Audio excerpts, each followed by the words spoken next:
बिस्मिल्लाहिर्रहमानिर्रहीम। अस्सलाम वालेकुम। मैं हूं गुलफाम चौधरी। आप देख रहे हैं मेरा फेसबुक पेज और यूट्यूब चैनल। पाकिस्तान की सियासत में अहम तरीन डिवेलपमेंट हो रही हैं और मुसलसल डिवेलपमेंट्स मुतवक्के हैं। यकीनी तौर पर जो पाकिस्तान के हालात हैं वो यकसर बदलने जा रहे हैं और बड़ी बड़ी तब्दीलियाँ मुतवक्के हैं। इस हवाले से हमारे साथ मौजूद हैं सिद्दीक जान साहब। उनसे जानते हैं क्या डिवेलपमेंट हुई हैं, पहले उनकी बात सुनते हैं फिर उस पर बात करते हैं कि इमरान खान के पास कुछ नाम आलिया हमजा भिजवा रही थी, जिसमें एक किसानों के हवाले से एक कोऑर्डिनेटर और कुछ और 8-10 लोगों को जिम्मेदारियां देने के हवाले से वो अप्रूवल लेने जा रही थी इमरान खान से। और अगर वो अप्रूवल ले लेती, अगर उनको अप्रूवल मिल जाती आलिया हमजा को, तो पंजाब में दमादम मस्त कलंदर होना ही होना है। और फिर वो चीजें नहीं होंगी जो हमाद अजहर साहब, मियां असलम इकबाल साहब या ओन अब्बास बप्पी साहब के होते हुए हो रही हैं। बिल्कुल ऐसा नहीं होगा। हकीकी अवामी इशूज जो हाईलाइट नहीं करी तहरीक इंसाफ, जो डिस्कनेक्ट है तहरीक इंसाफ का और अवाम का और ग्राउंड रियलिटी का, वो खत्म हो जाएगा और अवामी इशूज हाईलाइट होंगे और 8-10 नए लोग जो हैं उनको जिम्मेदारी आलिया हमजा देने जा रही है। ये भी एक वजह हो सकती है कि यार राब्ता मुनक़ता करो। ये तो सारे जो लोग हमने पहले मैनेज किए हुए हैं, जो मरियम नवाज की बैड गवर्नेंस पे नहीं बोलते, जो पंजाब के इश्यूज पे नहीं बोलते, जो ग्राउंड रियलिटीज पंजाब की नहीं बयान करते, जो कुछ पंजाब में हो रहा है उसके ऊपर बात ही नहीं करते, तो ये तो नए बंदे आ गए तो बात करने लग जाएंगे, ये तो काम खराब हो जाएगा। तो ये भी एक वजह हो सकती है कि नए बंदे आलिया हमजा ना लगा सके, ये भी एक वजह हो सकती है। फिर अदलिया के अंदर जो चीजें होनी है, सरफराज डोगर को chief justice Islamabad high court बनाना है, अभी तो एक्टिंग है, वो एक मामला है। उस पर इमरान खान ने कहा कि इसको चैलेंज करें इन 3 जजेस के ट्रांसफर को। वो पता नहीं अब होता नहीं होता, क्योंकि इमरान खान ने कहा कि इन तीनों के ट्रांसफर को चैलेंज कर दो कि इनका ट्रांसफर गलत है और मेरे केसेस के लिए, तहरीक इंसाफ के लिए इन 3 जजेस को लाया गया है। और पूरा इमरान खान ने बताया कि किन किन पॉइंट्स के ऊपर इसको चैलेंज करें, जो कि अभी तक चैलेंज नहीं हुआ। फिर एक कमीशन बनाने के हवाले से 26 नवंबर पे इमरान खान की एक दरखास्त जानी थी, वो भी अभी तक नहीं हुई। फिर इमरान खान का मुसलसल जो पैगाम आ रहा था वो ओवरसीज पाकिस्तानियों के लिए आ रहा था, वो एक कम्युनिकेशन हो रही थी, वो भी एक मसला था। फिर एक चीज, 2 चीजें और थी जो पिछले 2 दिनों में हुई, जुमे और हफ्ते को। शायद ये भी एक वजह हो सकती है कि ये जो वो एक चोलिस्तान वाली एक्टिविटी हुई उसके ऊपर जो कुछ सोशल मीडिया पे हुआ, फिर जो एक हफ्ते वाले दिन एक स्पीच आई जिसमें खवातीन की इज्जत और हुर्मत के हवाले से बात हुई और उसका काउंटर जो आपने देखा जो कुछ हुआ, तो ये भी एक शायद वजह हो सकती है कि इमरान खान साहब इन दोनों चीज़ों पे कोई ना कोई बयान दे सकते थे। फिर जो दहशतगर्दी के पाकिस्तान में हालात है, इस पे इमरान खान मुसलसल बोल रहे थे, जो कि बहुत ज़्यादा दहशतगर्दी हो गई है, वो एक हो सकता था। फिर अफगानिस्तान के ऊपर पाकिस्तान की पॉलिसी, वो एक मसला है।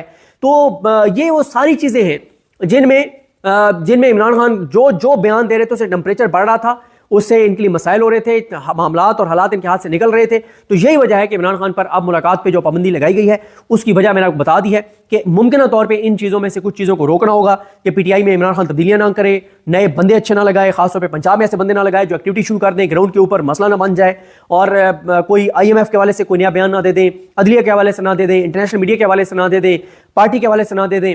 और इन सारों के बाद जो एक इमरान खान साहब का लास्ट ट्वीट था, लास्ट इमरान खान का बयान था, उसमें कोई फर्दर एक्टिविटी ना हो जाए। वो क्या थी? वो ये थी, इमरान खान कहते हैं कि, और ये चीज मैं आपको बता दूं, ये जो KPK हुकूमत जो अफगानिस्तान के साथ मुज़ाकरात वाला वो चल रहा है ना सारा मामला, वो बेसिकली वफाकी हुकूमत को रेस्क्यू करने के लिए हो रहा है। वफाकी हुकूमत की मंशा से हो रहा है, उसकी पस पर्दा हमायत से ये चीजें हो रही हैं। अली अमीन गंडापुर एक मरतबा फिर वफाक को NRO देने जा रहे हैं, डील और ढील देने जा रहे हैं और बचाने जा रहे हैं। अफगानिस्तान के साथ अब बात हो रही है KPK की हुकूमत को आगे रखकर, और यही नैरेटिव बनाया जाएगा कि हो KPK हुकूमत वायलेट कर रही है और नहीं कर सकती, लेकिन पसे पर्दा KPK हुकूमत को हमायत हासिल है। यहाँ पर भी वो वफाक को एक बचा रहे हैं चीज़ों से, और वो एक अली अमीन गंडापुर साहब, क्योंकि इसके ऊपर इमरान, अगर अफगानिस्तान के साथ बातचीत होनी है तो वो इमरान खान की मंजूरी से बहुत सारी चीज़ें डिस्कस होनी है, और अगर इमरान खान के साथ डिस्कनेक्ट होगा तो पता नहीं अफगानिस्तान के साथ क्या बात होगी KPK हुकूमत की। इमरान खान साहब कहते हैं जो एक वजह यह भी हो सकती है, ये जो मामला था कि रमजानुल मुबारक के बाद हम तमाम अपोजिशन जमातों के साथ मिलकर लाए अमल बनाएंगे और मुल्क गिर एहतजाजी तहरीक चलाएंगे। इस मकसद के लिए मैंने अपनी मुज़ाकराती कमेटी को राब्तों में तेज़ी लाने की हिदायत कर दिया है। हम मुल्क में कानून की हुक्मरानी के लिए पाकिस्तान के हर शोबे से मुंसलिक अफराद, वकला, किसानों, मजदूरों, उलमा और तलबा समेत सब पाकिस्तानी को दावत देंगे कि इस एहतजाज में शिरकत करें और अपने हकूक़ की बहाली के लिए निकलें। यह एहतजाज आइन और जमहूरियत की बहाली और हकीकी आज़ादी के लिए होगा। इसमें इमरान खान साहब का इस टीम से हट के भी एक कम्युनिकेशन इमरान खान साहब की हो रही थी मौलाना फजल रहमान साहब के साथ, और उसमें चीज़ें बड़ी पॉजिटिव आगे बढ़ रही थी।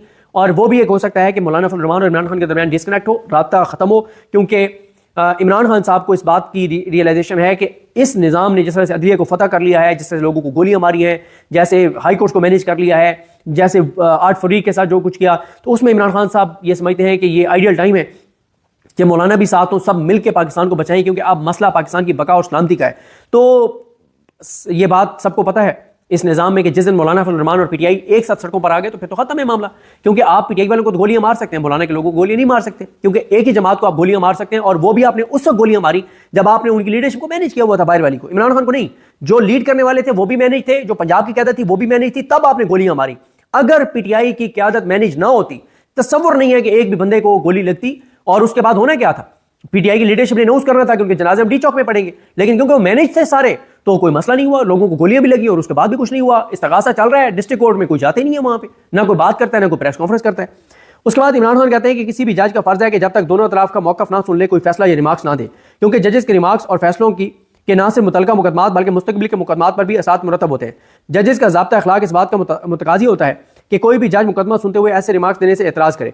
जस्टिस मुसरत हिलाली साहबा को 9 मई के वाक़े पर यकतरफा रिमार्क्स देने से कबल दोनों अतराफ का मौक़िफ़ सुनना चाहिए। अभी तक इस वाक़े पर कोई शफाफ कमीशन नहीं बना, ना ही कोई अदालती तहकीकात की गई। पुलिस और एजेंसीज ने जो मुकदमात 9 मई के हवाले से बनाए और इन पर अदालतों में कोई सबूत पेश नहीं कर सके। इस वाक़े की CCTV फुटेज तक गायब है। Supreme court Islamabad high court से मेरे अगवा को गैर कानूनी करार दे चुकी है।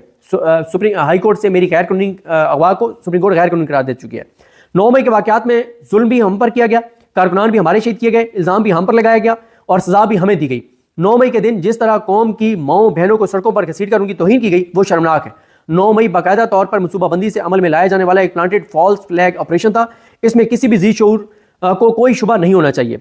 मुझे 9 मई वाले दिन इस्लामाबाद हाई कोर्ट की हदूद से एक सोचे समझे मनसूबे के तहत बगैर वारंट के रेंजर्स के हाथों तौहीन अमेज अंदाज में गैर कानूनी तौर पर हिरासत में लिया गया ताकि अवाम के जज्बात उभारे जा सकें और फिर अपने लोग शामिल करवा के पुरअमन एहतजाज को फॉल्स फ्लैग ऑपरेशन में तब्दील कर दिया जाए। 9 मई से पहले ही हमारे 10,000 कारकुनान की फहरिस्तें तैयार थी जिन्हें चंद दिनों में गिरफ्तार कर लिया गया। 9 मई की आड़ में पाकिस्तान के अवाम पर जुल्म और फसाइयत के पहाड़ तोड़ दिए गए। हमारे लोगों को शहीद और जख्मी किया गया। हजारों कारकुनान को गैर कानूनी छापे मारकर गिरफ्तार किया गया। जबरी तौर पर अगवा और गुमशुदगियां की गई। लोगों को मिलिट्री हिरासत में देकर तशद्दुद का निशाना बनाया गया। हमारे कई लीडरान और कारकुनान अभी तक उन मुकदमात में नाहक पाबंदे सलासल हैं। 9 मई का मकसद तहरीक इंसाफ को चलना था और यह सिलसिला अभी जारी है। 9 मई के झूठे बयानी की आड़ में लोगों के बुनियादी हकूक सलब करके उनसे जीने का हक छीना गया। मुल्क की तारीख में इससे पहले सिर्फ सकूते ढाका के वक्त किसी सियासी जमात के साथ ऐसा सलूक किया गया था। औरतों की हुर्मत और बच्चों तक का लिहाज नहीं किया गया। हमारे 12 मुतालबे के बावजूद 9 मई और 26 नवंबर पर जुडिशल कमीशन कायम नहीं किया गया। अगर जुडिशल कमीशन का क़याम हो जाता तो अवाम के सामने सब हकायक आ जाते। जुडिशल कमीशन के क़याम का मकसद ही यही होता है कि जिन मामलात पर दो राय मौजूद हों, दो आरा मौजूद हों, दो मौक़िफ़ मौजूद हों, उनकी शफाफ तहकीकात करके असल हकायक की रोशनी में मुजरमान का तौहीन किया जा सके। हम 9 मई के वाक़यात की CCTV फुटेज बरामद करने का भी मुतालबा करते हैं। हमने इंसानी हकूक़ की खिलाफवर्जियों से मुतल्लिक हर अदालत रजू किया। जस्टिस बाक़िर नजवी की सरबराही में लाहौर हाई कोर्ट के एक बेंच ने हमारी पेटिशन सुनी जिसका फैसला 1.5 साल से महफूज ही है। आमिर फारूक से लेकर काजी फाइज ईसा तक और अब याहिया अफरीदी और आइनी बेंच के सरबराह ने भी इंसानी हकूक़ से मुतल्लिक हमारी दरखास्तों पर कोई सुनवाई नहीं की। अब भी अगर जुडिशल कमीशन का क़याम हो जाए तो 9 मई पर रियासत का झूठा बयानी ज़मीन बोस हो जाएगा जिसे अवाम पहली 8 फरवरी को मुस्तरद कर चुके हैं। इस मुल्क के हर इदारे पर इस वक्त नादीदा कुव्वतों का कब्जा है। अडयाला जेल इस वक्त एक कर्नल के कंट्रोल में है जो ना कानून की पासदारी करता है ना ही जेल के मैनुअल की। मेरे लोग दूर दराज इलाकों पंजाब सिंध KPK आज़ाद कश्मीर से मुझसे मिलने आते हैं मगर उनको मुलाकात की इजाज़त नहीं दी जाती जो कि मेरे बुनियादी हकूक़ की खिलाफवर्जी है। मेरे बच्चों तक से मेरी बात नहीं करवाई जाती। जी बिल्कुल, जिस तरह से आपने सिद्दीक जान साहब को सुना कि आइंदा आने वाला जो हफ्ता है, ये चंद दिन है, ये पाकिस्तान की सियासत में कितने अहम है और इसमें जो पाकिस्तान की सियासत है उसमें कितनी बड़ी तब्दीलियाँ मुतवक्के हैं। अल्लाह पाक वतन अजीज़ का हामी व नासिर हो। पाकिस्तान जिंदाबाद।